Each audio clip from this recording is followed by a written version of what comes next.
BJP निर्वाचन लड़ुंट सोनिया गांधी। हाँ, 2025 रे बीजेपी निर्वाचन लड़ुंट सोनिया गांधी। 2025 डिसेम्बर 9 और 11 रे केरल रे पंचायत निर्वाचन रही। मुनार पंचायत रे भारतीय जनता पार्टी जे प्रार्थी होती ना हूँ सोनिया गांधी, जहाँफल कि विपक्ष जो कांग्रेस प्रार्थी रही से बड़ अड़ुआ पड़ुंट।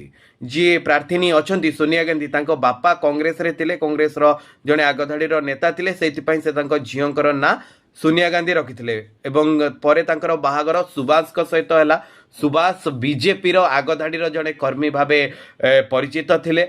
एवं परवर्ती समय रे जेतबळे बाहाघर सरी जाइतला, सोनिया गांधी मध्य तांकर स्वामी सुभाष जो राजनीतिक दल रे सामिल थिले तारी पद चिन्ह अनुसरण कले।